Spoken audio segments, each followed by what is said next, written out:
Welcome back to Proxy, everybody, and today we're going to be diving back in to Old World. Now, I know there hasn't been a lot of Old World content on this channel as of late, and that's pretty deliberate. I'm not really an Old World channel. I'm not a fantasy-based channel. I really didn't want to flood, my channel with a lot of content that, a vast majority of my viewers are not going to watch. However, I do want to address what I feel about the game and where I think the game is going within the next couple of months. Because, as you guys know, fantasy was a big part of my childhood, especially my late childhood in high school and in college. And despite the mega balance issues that existed in 7th and 8th edition when I was playing in late high school and in college, I did enjoy the game thoroughly. So I did want to give Old World a little bit of a review and just give you guys my general thoughts about it. But also at the same time with a level-headed mindset and, as somebody who is not going to drop thousands of dollars on Old World stuff just so they can play the new game, which several people in my group have already done. Which I found pretty insane considering at the time the rules weren't even really out yet. They were just buying up a bunch of, models on eBay and stuff like that. But how does it play, right? How does the game play? Is it good? Is it balanced? Is it fun? That's what you guys are looking for. And I'm going to give you the short answer now, and then I'm going to develop that answer over the course of this video. So, is Old World fun? Yes, it is fun. But Old World is not a balanced game. Now, I'm going to go into detail about this because the answer is a little bit more nuanced than a lot of sources will admit. Because I've watched videos on YouTube as well about Old World. As a content creator, I often view other people's content and try to support other channels as much as I can. Some of those being Old World channels. And for the vast majority of the videos I've seen, it's a lot of gaga for Old World without addressing any of the real concerns that the game might have within the next couple months. So what we're going to do in this video is we're going to break down the good of the game, the bad of the game, and the absolutely ugly of the game. We're going to give it a fair review. And lastly, I'm going to speak about my experience having played 3 games of Old World with heavy use of proxies and movement trays. Yes, that is correct. I do not actually have a fantasy army anymore. I used to have a pretty massive dwarf army. I've spoken about it on the channel a few times. I also had a pretty sizable Empire army, Empire Knights. I had the Knights Panther. That was my Empire Knightly Order. But unfortunately, when the end times came and the game ended, I pretty much only held out hope for about a year, and then I ended up selling my models. And yes, I know that I could have continued playing with other gaming systems, kept using my models, or perhaps even found a gaming group in my local area that, still played Warhammer Fantasy 8th edition. But to be real with you guys, there just wasn't that in my area, so I had to, sadly, move on from it. So yes, I did use proxies and movement trays, but essentially it's basically the same thing. You can play a surprising amount of Warhammer 40k, Warhammer, pretty much any model game with cardboard. You'd be surprised how much you can actually do with this. And actually, to be quite fair, fantasy is probably one of the best systems for cardboard and proxies than other systems because you can just use movement trays for most of your gaming. All right, so let's go ahead and start off with the good because, this game is not a dead on arrival game. There are some great things going for it. And one of the things that's good for it is the core rules are really solid. They're the most solid core rule set that I've seen from a fantasy game in a long time. I've played 6th edition, 7th edition, and 8th edition, and I think it's, as for the core rules, they're the best out of the 3.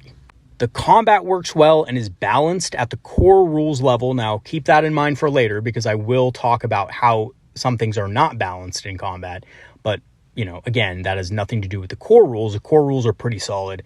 Magic isn't overpowered. There's a good balance between casting and dispelling. Actually feels pretty dynamic in the way casters cast magic and dispelling, dispellers, runesmiths, or other mages or whatever, dispel spells. And leadership works pretty well, and psychological effects like fear and terror are good, but they're not game-breaking, which is good. It's a sigh of relief because there were editions in which it really was And fear-based armies could basically run all over you all day long, and that's just no longer the case. Fear does play a role, but it's not an overwhelming one. And a couple things I do want to mention about a few of these points. So first of all, combat is a very balanced experience when the units involved in them are balanced. Now, there are OP units in the game. I will talk about those. But for the most part, if you're, two equally matched units, the combat does feel very good. And even when there's an uneven matchup, your unit does have the chance to stay in combat, much better than previous editions because of the new way that leadership works and breaking from combat works. So that is a big positive about the game. It does give your unit at least a chance to stay in the combat to see if it can fight back at all. Magic is pretty balanced for the most part. The more OP spells are harder to cast, so even though, your opponent can get them off, it's usually like on an 8 or a 9 sometimes even with a level 3 wizard. So even with the most powerful wizards, the OP spells are hard to get off, and you, of course, have the chance to dispel those spells. And Dispel Scrolls and Runes of Spellbreaking are still in the game, so if your opponent rolls really high but doesn't roll that irresistible force, there's still a chance that you can dispel it, which is also really good. And means that you won't get cheesed if your opponent rolls really high but doesn't roll irresistible force. So that is a pretty great thing in the game. And lastly, obviously, again, like I said, not being routed, not having your entire army routed, I should say, by fear and terror is also a pretty good thing. And, it does have an impact, but it is nowhere close to as OP as it was before.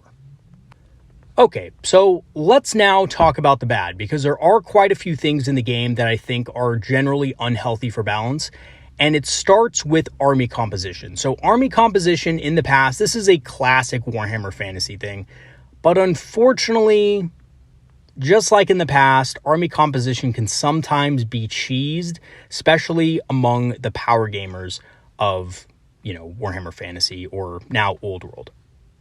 So basically, I think the main problem with the composition in this game is that up to 50% of your army can be made of special choices, and special units are among some of the best in the game.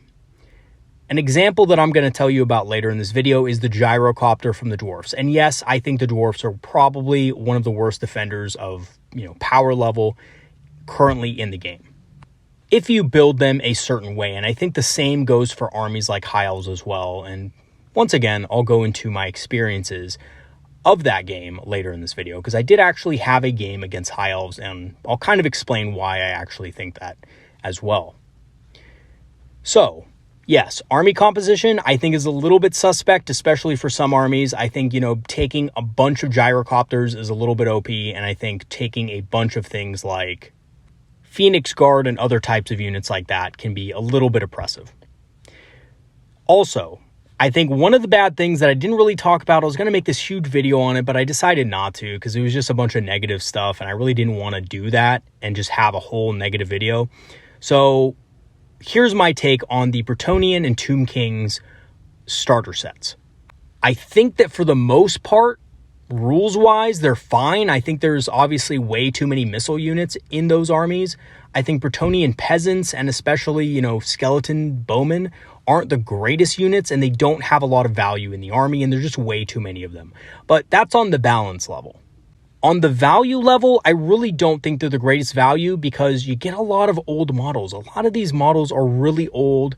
You got old knights, you have old peasant models, you have old skeletons, and guys, those skeletons look really bad. They're really old, they're really showing their age.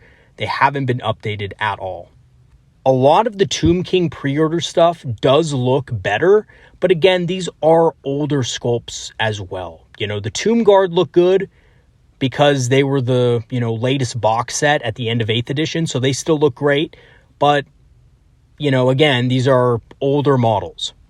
And you are paying decently premium prices for these models. You're paying retail new model prices for old figures. So I know a lot of you out there are probably going to look at this video, no, these models look amazing, blah, blah, blah, Old World's amazing. Look, I get it. You love Old World, but let's be real here. These are older models, and you are paying a, current price for them. And I also do think that there's a very reasonable chance that this game has had enough success for GW to look at it and release some more box sets, which means, guys, You know, you bought all those skeleton spearmen and bowmen. Guess what? I bet you anything GW comes out with an updated skeleton bowman box set that you will have to buy to get updated models. And that, $200 and something box set that you just bought is going to have a bunch of out-of-date, out-of-production models now, which, I get it. It doesn't really matter if you're just playing casually. But for those of you who really want the newest stuff, it's not going to be great value. And also, another point is that there is so many greater alternatives now to skeletons, to peasants, these kind of units that you can 3D print or you can get from other, third-party retailers that are just way better. So I think the value of these kits is a little bit suspect, to say the least. And as far as the new sculpts for the box, you're only really getting the tomb prints and the skeleton, Nekahara Mage on the Tomb Dragon for the Tomb Kings, and for the Bretonnians, you're really only getting the Lord on a Hippogriff. So I know there was a lot of hype about these boxes and a lot of positive reviews about these boxes, but I'm not so sure. I think the value of these boxes is a little bit low, if I'm to be honest. But again, that's just my opinion. The value is in the eyes of the beholder. So if you like the box, that's all that matters. But for me, I just wasn't a fan. All right, now let's talk about the truly ugly of the game, which is thankfully something that can be fixed relatively easily if GW gives it the attention. So that is good. So good news for you guys out there who love the game but are a little bit, maybe miffed about the uglier sides of it currently. And of course, it wouldn't be a Proxy Hammer video if we didn't talk about game balance, right? So here's the thing. One of the worst parts about Warhammer Old World currently is that the armies in Old World and the units are extremely unbalanced. And let's just get this out of the way now. I'm not talking about the people just playing casually, with a beer and just having some fun with their buddies. That is not the kind of thing I'm talking about. Those games are never truly balanced anyway, and it doesn't matter because you're just playing to have fun. Who cares? But if you're talking about at the competitive level or people who are building armies to be good and to be effective on the field of battle, it is not going to be a balanced experience for you. And depending on what army you have, it might be a really unbalanced, unfun experience. So let's just talk about why. So first of all, the one unit I want to point out and mention right off the bat that I think is probably one of the most broken units in the entire game right now is the Dwarven Gyrocopter with steam guns. And keep in mind, I am a Dwarf player, and I am saying this is the most OP unit probably in the game for its cost. It is the most efficient unit in the game. It does so much, it's ridiculous. So they're 50 points a model. You can take them in units of 3, and you can take multiple units, I believe. And they're so cheap, you probably could take multiple units in an army. They have the steam gun, which is a flame template weapon that doesn't require to hit. And if you guys don't know what a flame template is, it's, kind of the old flamer template that GW used to have. It's about 8.75 inches long, and it's a teardrop shape. And everything it covers fully is auto hit, and everything it partially covers is hit on a 4+. It is strength 3, so it does seem like a little bit low, but it has AP base -1. So anything in light armor is just going to have no save. If it has light armor and a shield, it's only going to get a 6 up. So it has pretty good armor penetration for a light infantry killing weapon. But that's not really the reason why it's so strong. The reason why it's really strong is because it's the cheapest option out of the 3 guns that you can give the gyrocopter, and the other options are most likely hitting on a 6+, and this thing is getting auto hits, plus it's getting hits on a 4+ on partial targets. And also remember that in Warhammer Fantasy and Old World now, models are packed together tight. So on average, you're going to be hitting about 7 or 8 models with the steam gun after you roll your partial hits. And if you compare that to the maybe 1 or maybe 2 hits that you will get from the other weapon options, it's clear that this is the vastly superior option in most situations. And in editions past, you only got 1 gyrocopter. So this was a 120 point model for this ability, which was very balanced. In the past, the gyrocopter was balanced because it was expensive and it was fairly fragile. And yeah, I got the teardrop template, but it was also high cost at 120. And now they are 50 points a model, so you can basically afford double of what you used to be able to. So that's double the amount of templates on an enemy unit. Now, I ran a unit of 3 of these. I will talk about my experience with them, but they are brutal, and they also get a once per game bomb, which, it doesn't do a lot, but it's just extra on top of what they already do. So they are an extremely OP unit, easily able to destroy an entire Orc Boy unit in a single round of shooting. Lothran Seaguard are also another example of an OP unit. Not because they can wipe out a unit in a single turn like gyrocopters can, but because they're only 11 points a model, and they take the best from both the spearmen and the archers for only 1 point per model over archers, which makes them extremely valuable. And on top of that, they have a bunch of extra special rules like martial prowess, which makes them better in combat, so they can strike first against you, even if you charge them, and they can fight in 2 ranks. So they are very strong. And again, you might as well not even take spearmen or archers, because for 1 point more, you can get all this extra stuff, and they are just so much better than those 2 options. And they're not even a special choice. They're a core choice, which means they're unlimited. So if you really wanted to, you can take a full army of these guys. Lastly, grudge throwers, for example, are another, great example of a unit that is just better and at a lower cost. They cost only 80 points per model and drop a small blast template, which is good against large targets if the center hits them directly. And there's a pretty decent chance you are going to hit with dwarf grudge throwers because they are a little bit more reliable than, their goblin or orc counterparts, especially with runes, and they're cheaper than cannons. So not only do they hit harder than cannons, in my opinion, but, they're also cheaper. And more versatile because they are a template weapon versus, a cannon which just draws a line through targets. So yeah, still pretty effective, but nowhere as versatile as a grudge thrower. And these are just the examples that I can tell you guys about my experiences in the games that I had. There's probably tons of more examples of this where there's just no real reason to take a certain unit over another unit, and I think that's going to lead to a lot of spam and a lot of people just taking the strongest stuff. Because again, why take spearmen or archers in an elf army, a high elf army, if you can just take both of the units combined and get a bunch of extra special rules on top of it by taking Seaguard? So unfortunately, I think this is going to lead to a lot of spam, and I think GW should seriously look at this and within the first couple of months make some balance changes so that there's actually a reason why you would take archers or spearmen over Lothran Seaguard or, anything else, right? You would take the weapon options on the gyrocopters that aren't just the steam guns. Because if you don't, despite the wide array of options that different armies have, you're going to end up with a game with relatively few units that are actually being used. And just a good example of this is, believe it or not, Warhammer 40k 10th edition. Because despite the number of balance issues that it had in the beginning with, OP units just raining death on enemies with devastating wounds and indirect fire and all that stuff, every unit had a clear role in mind, and I think this is something that Old World should adopt as well. All right. So let me go ahead and talk to you guys about my personal experience having played 3 games of Old World with, again, heavy use of proxies and movement trays. So game 1 was against Orcs and Goblins. Now, this is a buddy in our group who's had an Orcs and Goblins army since Fantasy. So it's an old style army. It has old models. And it was a pretty cool army to see on the tabletop once again. And he really wanted to play a game, and he didn't really care if we were using movement trays or proxy models or whatever. So basically what I took was 2 grudge throwers. I took a unit of 3 gyrocopters backed up by a master engineer. So had a master engineer in the back. We did have a hill on each side. I had 2 grudge throwers. I had a rune lord with the Anvil of Doom, iron breakers with an Iron Drake's detachment, hammerers with the Thane, and to wrap up the list, I had a couple of units of quarrelers. Now, some of you may be asking, well, why did you pick quarrelers? It seems like based on your past videos, shooting in Warhammer Fantasy sucked.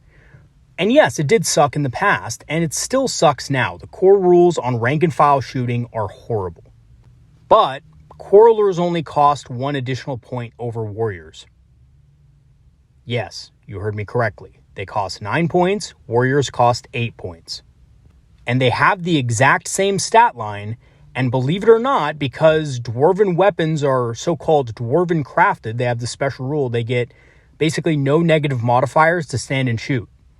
and stand and shoot counts as combat res. So in a weird twist of fate, dwarf quarrelers actually have a better chance of winning combat than dwarf warriors because they have the exact same stats, pretty much. They're 1 point higher, but they get a bunch of shooting attacks when the enemy charges in. Now, typically, this is only going to be 5, right? It's only going to be the front rank. But there's a couple of turns that you're going to have beforehand where you get to shoot enemies before you have to actually rank up for combat, right? So you're getting a couple of extra turns of shooting. You're getting a stand and shoot, all for only 1 point more per model. And there's no downsides in combat to a unit of quarrelers versus a unit of warriors. And because dwarf leadership is so high, you're rarely going to fail a natural leadership test. Dwarf lords are leadership 10, base dwarves are leadership 9. It's going to be a very rare chance. You're going to have a BSB in the list, which again, by the way, was my Thane. Thane can take a battle standard bearer. So you're rarely going to fail your leadership anyway on natural dice, unless you're really unlucky. There's not a big point to having the shield wall special rule for dwarves. I know it seems like a really good rule, and it is for lower leadership armies, but I just didn't see the purpose of it. And at 1 point more per model, I have to say, quarrelers look better. And they, in fact, did perform a lot better than I think warriors would have, because I did later on test warriors, and I would have rather had quarrelers in my list. And, I don't necessarily think this is good for the game, that you just have units like this that are just clearly the better choice over another unit in all aspects. So I don't think it's a good thing, don't get me wrong. But that's just what we did, and I picked the best unit for what I thought was the points. Now, what my opponent took was just a mix of Night Goblin units. He had a couple of Night Goblin units in his list. He also had a number of Orc Boy units with choppas and shields, backed up by 2 big units of Black Orcs with a Boar Chariot on one of the flanks. And he also had characters. He had your standard Battle Standard Bearer. He had his War Boss. And he also had an Orc Shaman, which actually didn't do anything all game because I took some runes of spell breaking and he couldn't get any magic off. So that was unfortunate. So what happened in the game? So first turn, he goes first. He marches up all of his units and passes turn to me. So my first turn, the first thing I did was I pretty much just shuffled up a little bit with a couple of my units and I opened fire with the grudge throwers. I got 2 direct hits, which was a little bit lucky, but both of them landed on the same Black Orc unit and basically mulched that Black Orc unit to about 10 models out of 20. And then on the other side of the battlefield, I had a unit of gyrocopters, which I deliberately put on the other end of the battlefield opposite the Boar Chariot because I knew that Boar Chariot would just rip them apart.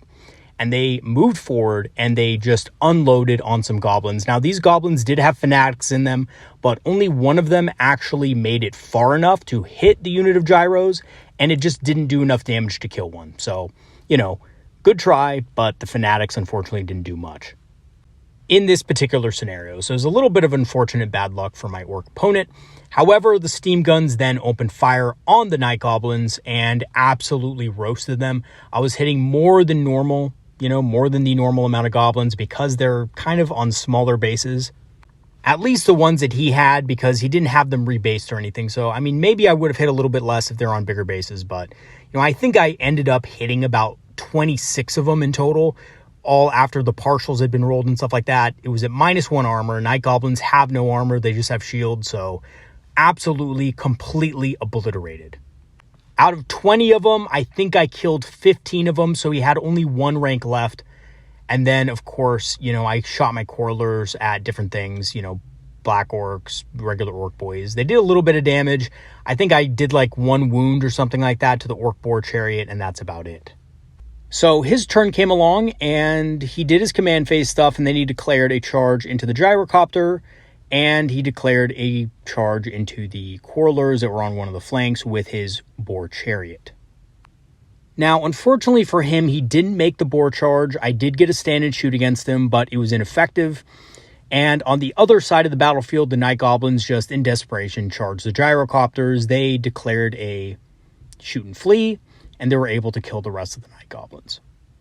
So unfortunately, things weren't looking good for my opponent. My turn came along. I walked up with the gyrocopters. They scorched an orc boy unit with shields, killed about 10 of them. I think it was actually closer to like 8 or something like that, but it felt like more just because, it was so devastating. They did so much damage over the course of the game. It was becoming ridiculous.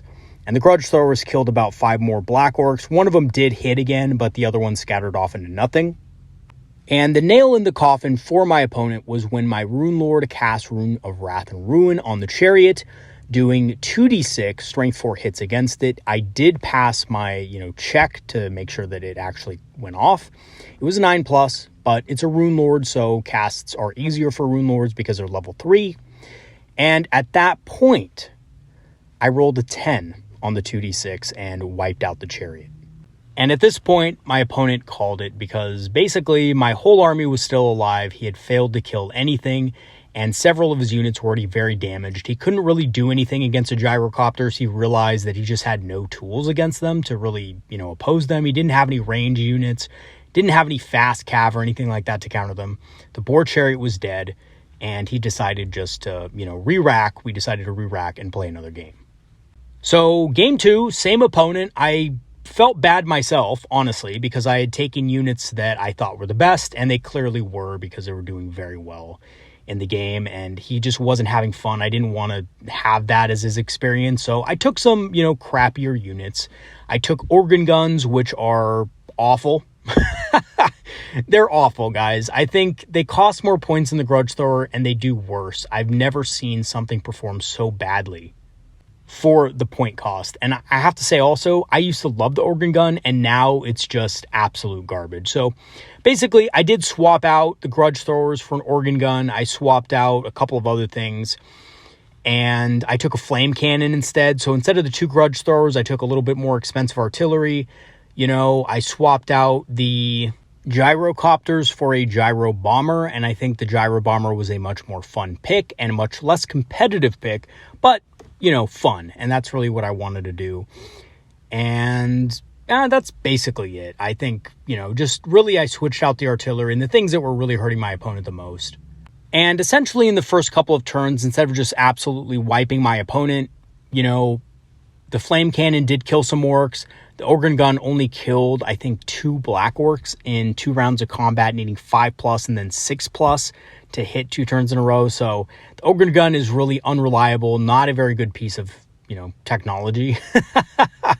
Old ways are best. Don't trust the organ gun or the flame cannon because they're new technology, and they certainly look like it because they are really bad. I would say the flame cannon's a little bit better than the organ gun though, because it does have a flame template, but it's very short ranged.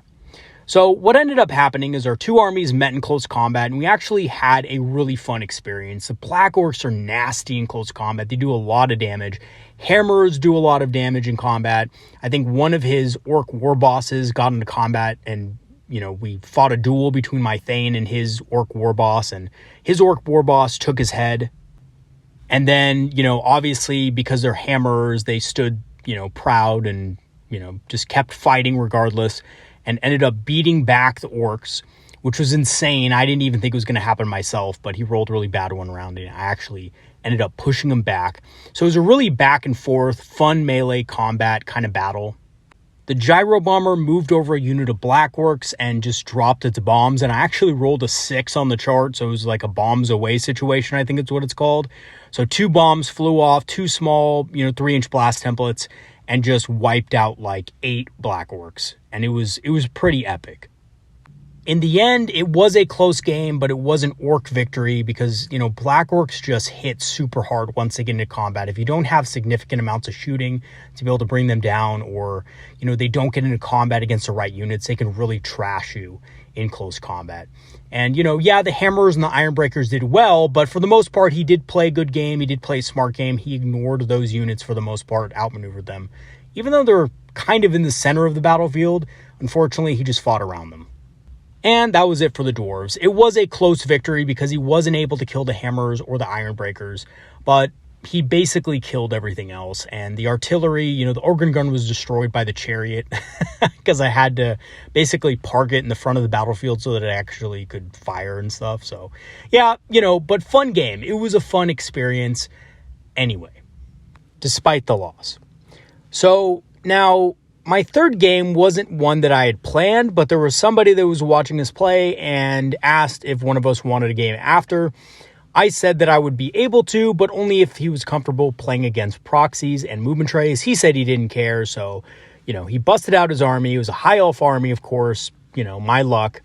I took cannons instead of grudge throwers. I didn't want to just blow them off the table with what I had run the first game.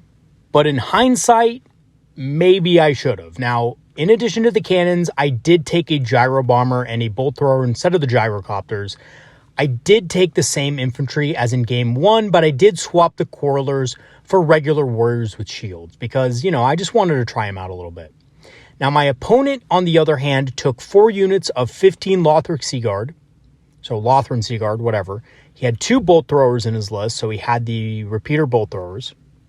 Or the Eagle Claw bolt throwers, I think they're called. He had 2 Tirnoch chariots, the ones with the bowmen on the back.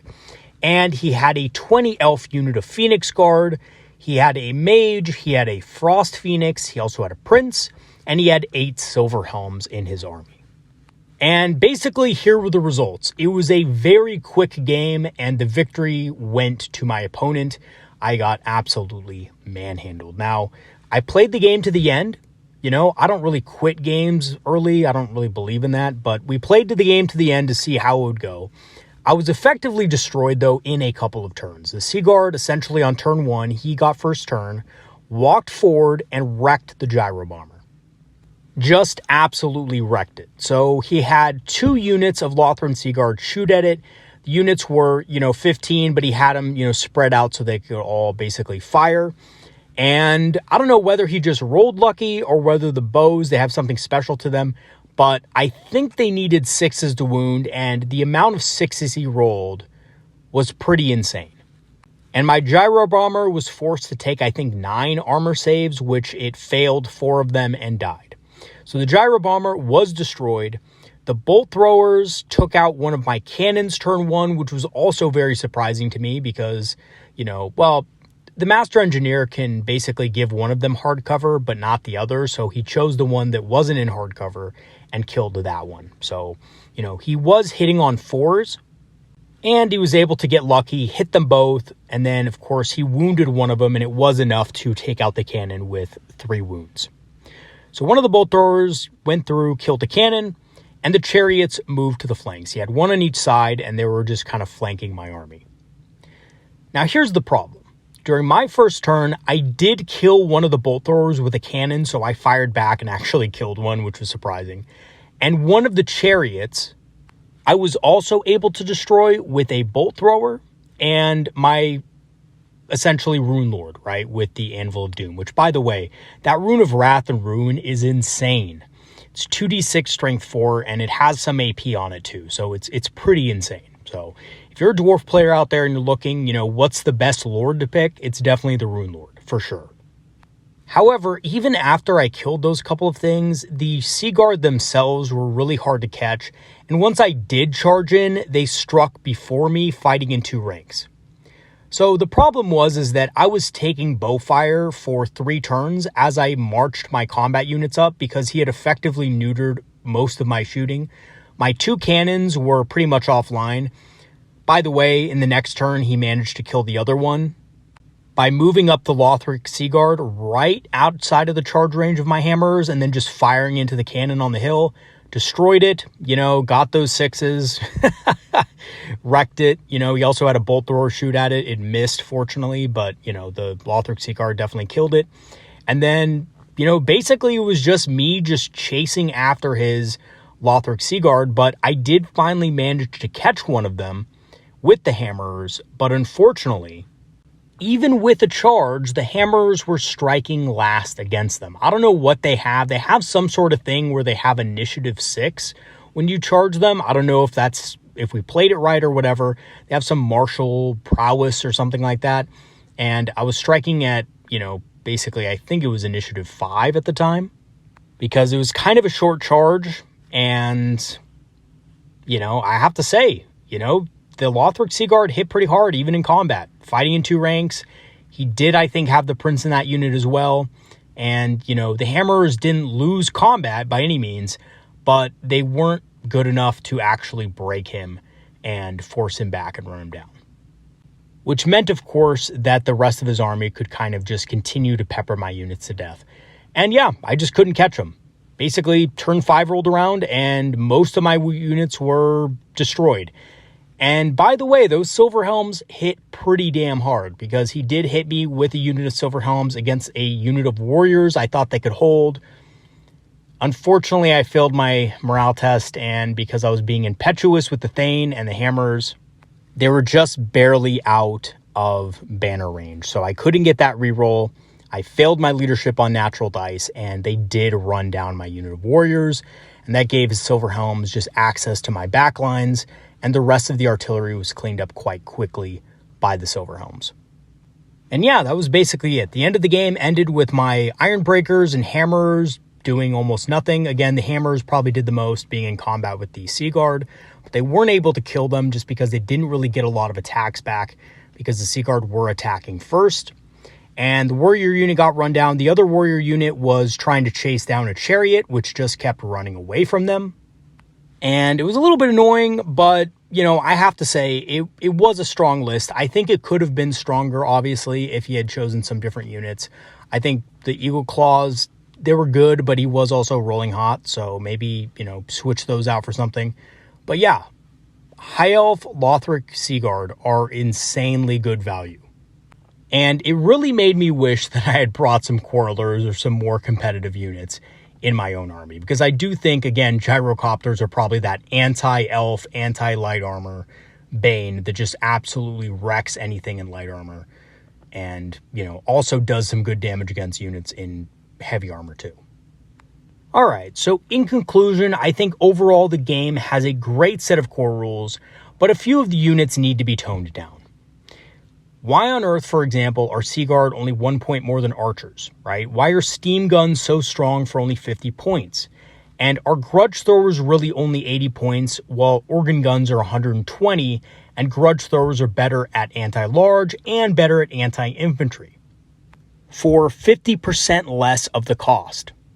And there are a lot of weak units out there as well to comparatively strong units. So yeah, the units may not seem weak. I have to be real. Warriors don't look weak on paper, but when you compare them to Quarrelers, they're just a downgrade, right? There's really no real reason to take them. They do have shield wall if they take shields, but that's about it. Other than that, the Quarrelers are going to be the winners.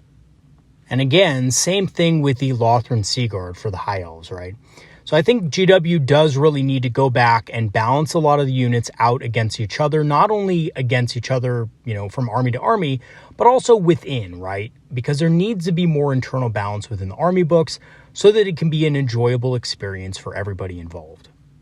And again, this is not me hating on the game, quite the contrary. I want the game to be better, and if Warhammer 40k was in this same state, I would be saying the same things, even though I love 40k as well. So, I do want the game to be a success, but I just think right now it is in a very unbalanced state, and I hope GW takes note of this and makes the necessary changes.